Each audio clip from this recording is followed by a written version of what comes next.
बिहार विधानसभा चुनाव से पहले प्रदेश की सियासत में हलचल तेज हो गई है।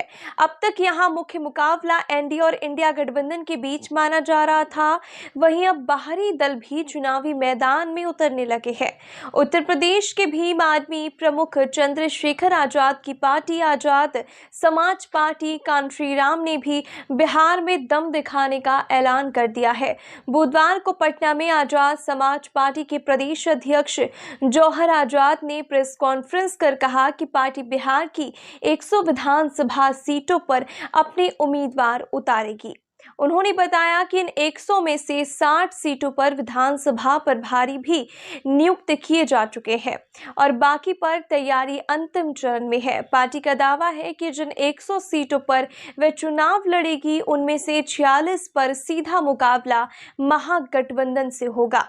जौहर आजाद ने कहा कि इन सभी सीटों पर बूथ स्तर तक पार्टी की संगठनात्मक तैयारियां पूरी है। उन्होंने महागठबंधन पर आरोप लगाया है कि वह सभी वर्गों को साथ लेकर नहीं चल रहा है, जिससे जनता में असंतोष है। पार्टी में घोषणा की है कि 21 जुलाई को पटना में आजाद समाज पार्टी का राष्ट्रीय अधिवेशन आयोजित किया जाएगा। इस अधिवेशन में पार्टी प्रमुख चंद्रशेखर आजाद खुद शामिल होंगे और बिहार चुनाव के लिए पार्टी की रणनीति को अंतिम रूप देंगे। चंद्रशेखर आजाद की पार्टी की इस घोषणा पर लोजपा रामविलास ने प्रतिक्रिया दी है। पार्टी प्रवक्ता शशि भूषण प्रसाद ने कहा कि लोकतंत्र में सभी को चुनाव लड़ने का अधिकार है, लेकिन इससे उनकी पार्टी को कोई फर्क नहीं पड़ने वाला।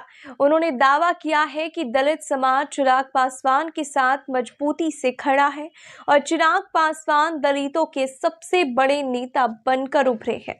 राजनीतिक विश्लेषकों का मानना है कि चंद्रशेखर आजाद की आजाद समाज पार्टी बिहार में दलित वोट बैंक खासकर रविदास समाज पर अपनी पकड़ मजबूत करने की कोशिश करेगी। कई लोगों का यह भी कहना है कि यूपी की तरह बिहार में भी चंद्रशेखर आजाद मायावती के वोट बैंक में सेंध लगाने की कोशिश करेंगे।